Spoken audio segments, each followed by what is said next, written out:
afternoon. This is your Pan-African show called Afreeqa with your host Katsanor Seifu. Today we've come to a beautiful space. We're outdoors, we're in an artsy area, and I would like to say thank you for inviting us to your space. Could you please introduce yourself? My name is Goss. I am married with 3 kids, a son to my mother, a brother to my siblings, and a member of Udoma Africa Art Group. My first question is going to be, who's Gossa? A CEO, an artist, a mathematician? How do you classify yourself? I'm a product of my times. And I left the country when I was young, lived abroad for many years, for about 20 years, came back. I've been here for 20 years, so I'm a product of my times and the people I have made. Brilliant. So as a CEO of the Ethiopian Tire and Rubber Economy Plant PLC, what is your business philosophy and vision? Well, number one, my business philosophy is the customer comes first, then the workers come, and then third come the shareholders. This is and we are here to serve, basically, transmit the business for the next generation. That's our business. As one of the founders of Neza Art Village and Mandamar Africa Art Galleries, what is your philosophy of art and art spaces? We started out as Neza Art Village. It was a collective. One of the things I put forward is a myth of being I am because of we. We are, therefore I am. Ubuntu, that's one of my key points. The other thing is I want total freedom, and I do not want any prescriptions of what is right and what is wrong. And that's the objective of art, is to find out what is right and what is wrong by yourself. We think about the world, and then the need for sanctuaries. That's my cornerstone of my painting is you need sanctuaries for artists. And the other one is something else. Old philosophy is called Tawhid, or is a unity. Unity of activity, synergy, and then expressed these days by the word Madammar, either a verb or a noun. So I think these things describe what I believe in, even in the industrial setting. I want synergy across the board, fighting to get that across to the customer, to the worker, to myself, to everybody. We need to synergize. So synergy is the key point of my thinking. Beautiful. Now, you have the tire company, the rubber. Yes. And then you have an art space. Yes. How do you combine, or have you even tried to combine the rubber with the art? Sometimes things are products of accidents. When we had to leave Neza Art Village, Tasfu, one of our partners, had a lot of sculpture. So we were figuring out what to do. Finally, he said, okay, let's go to Dima. Let's take the sculptures to Dima. Once he landed there, arrived there with the sculptures, then things took their own turn. And then the artists started influencing the workers started influencing the artists, and discussions were going on. As a result of that, many new works came up. One of them is called rubber art. So this is a fusion of rubber and art, and we were able to make things we call cultural rubber mats. So that was really a product we made, and that's an outgrowth of that. And so we're trying to get that patented, and then we'll bring it out to the market at large. This on the product level, on an individual psychological level. When people see artists working with them, voluntarily spending a lot of time, I think that increased the spirit of volunteerism at the factory. And it made the communication between management and workers easier. Dima being the main office of Goma Kutaba. Yes, Goma Kutaba, before it used to be around here in this area. It's also known as Goma Kutaba. So at that time, my father figured we have to move out of this area. So that was one of the main reasons I came back from the US, was to help transition the factory. Okay. So this place is outside Sabata, a little bit outside of Sabata, and it's called Dima. And that's where the main manufacturing center is. That's where you went when Neza actually... Yes, when Neza had to leave its sanctuary at Faransai Park, me and Tasfu, we took Tasfu's sculptures and we put them in the green area in the factory. That's one group of Neza went there. Okay. How has it helped the people that actually work at the rubber plant, having all this art and all these beautiful sculptures around their compound? How did it help them psychologically in their work? I think it made the atmosphere more lovable. People were intrigued. So this is also happens from the metal scraps. So it expanded the thinking process. Yes. I don't think the art has gone full circle and given back to the industry what it should. And so we're hoping to do that. Yeah, because I truly think that whether it's a manufacturing or a business building should always integrate art within their buildings. And it should not be something that they think of when they finish, even though that's also a plus, if they do think of it. But if you, as artists, were actually involved within the structural part of, because then you can integrate certain pieces of art within the building. Don't you think that that would be a great idea? Yeah, true. That's a project we have to undertake in the future, but what we are doing is we use the byproducts of the metal byproducts to make sculptures. Exactly. So we upcycled it. That was one of the things we did. And then we learned how to make rubber mats, which are really fascinating. Maybe we'll be able to show the picture later on. Yeah. Of rubber mats, that was a product that was made and that really involved the factory workers. Seeing that we have such a new product coming on excited everybody. So I read somewhere that your first love was mathematics. Could you tell us more? Yeah. I was 16. I think 15 going 16, and it was the time of the Red Terror. And my brother, he would go to Mercato and buy some books. And then I would look at them and somehow I got caught onto it. And then the matcha happened and everybody in the family left. I was the only one. So I started being more introspective and just got into it, and I really loved it. Yes, because I still do. You still do? Yeah. Because I know after all of that, when you were in the States, you also had the opportunity to be a teacher. Yeah. So where did you teach? And if you could tell us a little bit about how that experience was and how long you taught. I taught, I was in the US from 1979 to 1999. So I taught every one of those years. In different contexts. When I was a graduate, I worked in the math lab, tutoring. Okay. And then I got a scholarship to go to the University of Wisconsin-Madison, and then I worked as a teaching assistant. And then that was about 8 years. After that, I went to UDC, University of the District of Columbia. I taught there as an assistant professor for 1 year. Then I went to Howard, and then I taught at Howard for 1 year. I love teaching. You obviously do. Yeah, because that was what I did.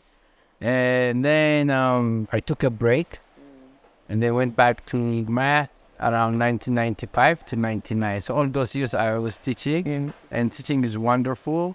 I used to use equations like graphs, and the kids really got excited about it, and they went beyond what you'd expect them to do. So math is a wonderful subject. My next question is going to be interesting then. Are art and mathematics connected?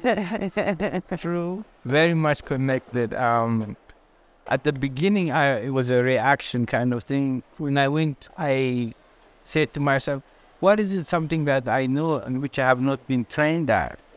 That was my goal. And then another way to look at it is there's like life, which could be machine-like and non-machine-like. So when it's machine like that algorithmic, Yeah. it's according to a procedure that's repeated over and over again. So I wanted a non-algorithmic output to my life. That was the way I looked at it. So I said, okay, let me start painting. It was just like that, and it didn't fail me. It was good for me. So when did you start painting? 1984, 85, yeah. Ah. Yeah. I was in Wisconsin. How did you get into it? It just happened. It just happened. I just picked up a brush and then went to that's it. Lovely. Yeah. I was working on ink. I think the first thing that got me interested in, we were in this rat scaler place where people get together, they drink beer and everything. So we're there, and then this guy he made a sketch of me and he gave it to me. And I'm like, wow, you made this sketch. So that got me interested. And then I started sketching on napkins using ink, and then I graduated to the other. So we're going to come back to our art space. Okay. Odama Demer, Africa Art and Sculpture Space. What is your vision for this beautiful space? Let me retrace a little bit and how we came here. Absolutely. So even better. We went to Dima, Yes. right, from Net Art Village because we had to. Like, government wanted the place, we had to move. So we went to Dima. And then actually Dima was a great space to work for Tasful, because you could work long hours, there is no distraction of the city, and we stayed there a long time. And then after we got into having a sizable collection of works and rubber art thing, we wanted to show it to people. So we talked to Konjit Sium. Hi, Konjit. So she's how to put it, a key personality in Ethiopian art, in Addis Ababa. So I talked to her and they said, okay, can I have a shot my place? So we brought that stuff and showed at her place. But then when we had the show there, then Professor Masresha from Ethiopian Academy of Sciences was really interested in the rubber art and said, okay, you guys, please come and show your work at the Ethiopian Academy of Sciences. So we went there and had our show there. And then after that, okay, where are we going to go? We couldn't obviously go back to Sambata. So this was an abandoned lot. So we say, okay, let's just bring our items here. And we brought the items here. And there was no plan to have this dome, etc. No, it didn't happen like that. Sometimes, things you arrive at things by rational deduction or even by induction. Sometimes neither of those. But you are actually following the path. Exactly. I mean, it's a beautiful space, and you were lucky that it was an open space. Yeah. Where... Yeah. And they also wanting the change of thinking. But for many years, I was an advocate of skyscrapers. I was trying to get skyscrapers like crazy, right? So eventually, I was listening to a talk given by Kabane. Kabane, she's Oromo Studies. They had a meeting here. Okay. So she gave a talk about the discussion of budgets and so on. And then I started thinking about it, and it made a lot of sense that those funds could be used better elsewhere. Right? So then once we were here, also the spirit of the times, I think it influences you. The spirit of the times, really, we are part of the spirit of the times. And Tasfu and Taye, they started cleaning up the place voluntarily. It is voluntarily. They were working like that, and then suddenly it occurred to me, we should plant trees. Right? So we just got together and planted trees and brought in a lot of brown soil, and the trees started growing, and they changed the feeling. The whole atmosphere. Yes. And then I heard about this thing, bring Russia Today to Addis. This guy, or Andrew Kordico, he's on Twitter. He was saying that, and I said, yeah, that's a great idea. So we started painting this yellow, and we worked on that project. And then Solomon came. Solomon was my friend in Texas. He came. The reason I'm going in this random way is trying to really convince people this happened random. Exactly. It's not a planned. No, it's not. Yeah. Solomon came and said, hi, Goss, how you doing? I said, yeah, Solomon, let's build a dome, because he always builds domes. He said, sure, Goss, I mean, blah, blah, blah, blah. He did it like that. There was a 1 week thing. Always one thing leads to another. And say, oh, it's too hot in here, let's have a shade, right? Okay, then we brought those blue tarps that people use. And then we did them, and I really liked it because inside it really blue. And then people said, "Plus, this looks like a UN refugee camp." That's it, because of the blue. Exactly. Okay, another problem. So, and then we solved it. We covered it with fabric. Okay. Glued it on, and then made a huge painting. It ended up being a big project, and like people really worked hard to cover this with painting. So 7 meters long and 2 meters wide, and we have about 10 of them. That's like 700 meters square. Wow. Also, yeah, 100. Each one is 7 by 2. That's like 40 meters square. We have 10 of them, so about 140 meters square. That's a lot of. That's like. That's a big space. That's a big space. Yeah. So we did that, and then young people started liking it. Young people would come. We never advertised, except on Facebook, sending messages to each other. Young people started coming here and hanging out and really appreciating the art. And okay, we're gonna make a show. We're gonna make a show, right? We're doing that. We've been postponing it. This is 3 years since we come here. We came with the COVID years. Exactly. Then in 20, then in 21, then in 22. Then it's going to be the 4th year, right? Oh, we're in 8, 21, 22. We have 23. So you're working. COVID came, right? COVID came, and my children didn't. Baba used to wear masks. He told us, don't do anything without mask. I said, yeah, at first I believed it was true. And then I started realizing all the COVID lies that's going on, and the way the world is full of lies, and people that have no wrong thinking. So I said, okay, let's use this place to fix some wrong thinking. Make this kind of a public square where people can come and talk, and then do art.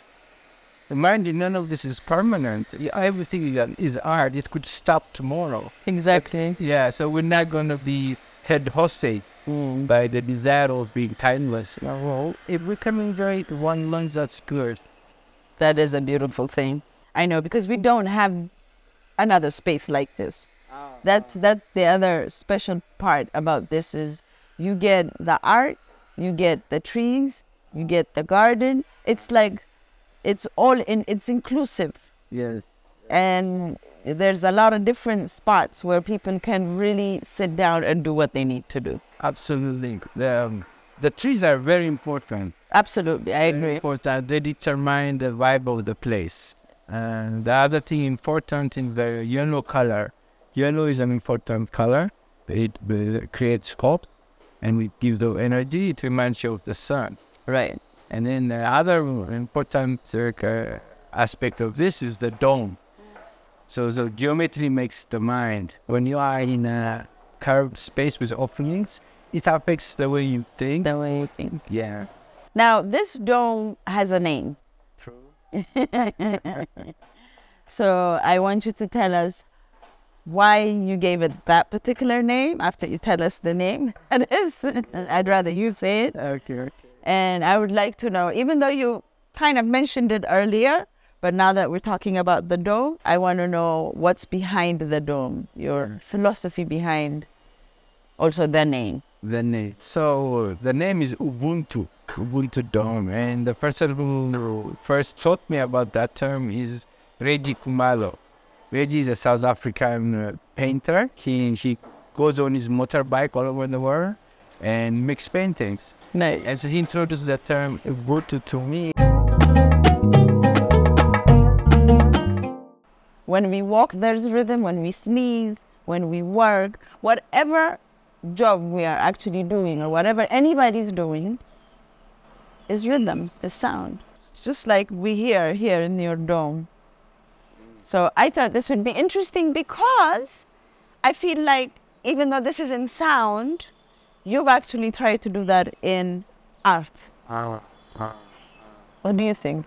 True. Rhythm is very much part of our life. It's even the linguistic speech. Nowadays, people can only deal with short sentences because of their are always using of their mobile, and every speech has become a mobile speech. It's very short Exactly. and quick, and it's on and off. So rhythm determines very much, and music teaches us about rhythm. Cats teach you about rhythm. They tell you when to calm down, how to calm down, and to focus your thoughts. So rhythm is very important. And I had Tan, he's a very important guy in my life. Ted introduced me to him, Nat Tan, and Biko. He has several books that should be read. And one of them is a music of life. Yes. Music of life. Our life is It's a lovely book. Which musicians do you listen at home? What kind of music do you paint to? usually these days I don't have anything specific I paint to. Before I had musicians I listened to. I like playing flute. Nowadays I enjoy playing flute. Actually, I have come to the conclusion my current status as a human is valid because I'm a flute player. That my existence is explained by being with flute player. So I use it to think about life, to think about relationships. And actually there's an interesting saying in the Hindu saying. They said Krishna was a god. So Krishna said, I have to listen to the flute. And you know what he did? He became a human being. So God became married in order to play the flute. Right. So we're going on to 63 years since Gomma Kutaba started, right? Gomma Kutaba is older than me. Exactly. Yeah, 67 now. Since 67. Yeah. Okay. So your father left an amazing legacy in Ethiopia's budding capitalism. Are you interested in building on that legacy? Or could you speak about your dad's future plans, if there were any? I definitely want to see Gomma Kutaba go to a higher level, incorporate higher levels of technologies, and higher levels of relevance to the country. We want to play a part in the aerospace industry, technical rubber products. We want to do that. And my main job, other than being a flute player, was make sure this country continues in these difficult times and is passed to the next generation. We're at a higher form of vitality. So this is going to be my last question. I read somewhere that you had the pleasure of meeting an amazing Ethiopian artist, Iskender Gogassion. I would like you to tell us how that experience was, meeting him, talking to him, and maybe if you actually worked with him. Just as a closing, if you could tell us that experience, that would be great. Meeting with Iskender was transformative. Actually, there are two people that are important in my decisions now, other than my father. They made my stay in the USA possible. They made me open and to others because they opened their door to me. Iskender opened his door to me, and that was very nice of him. He gave me the key to his place, and he got out of town. And now, when I look at it in retrospect, that was a big gesture on his part. And so she was interested in math because I was in math then, and when I talked to him about what I was saying, he'd be interested. And I was interested in the art, the stuff he was doing. So it was a nice synergy. It was beautiful. I still remember him vividly, him and Shisai from America. Okay. So it was great to know him. Really beautiful, the way he worked, his discipline. It's like, you've got to keep your brushes clean. No matter what you do, if you're an artist, you have to have clean brushing. So would you say one thing that, if I asked you, what was the one thing that you took away from him, what would it be? Dedication. Good education. Yeah. You got to be dedicated. In whatever it is you're doing. Yeah, we have to be in love. Because only love can give you justification. You cannot find justification from other people. No, you have to find it within yourself, and you have love to find that. Beautiful. If there's anything, I would like to ask you if there's anything you'd like to add before we close our conversation. Okay, first of all, thank you for developing this opportunity to discuss issues very much relevant to me. I would like to thank everybody for letting me be myself. Very important. Yeah, and we have a website that's called madammarafreeqa.com. Just www.madammarafreeqa.com, and keep in touch with us. We have a show coming up that's called Moving to Multipolarity. That's very important to me. The Days of Hegemony is coming up. So join us May 1. May 1 will have May Day will open our show.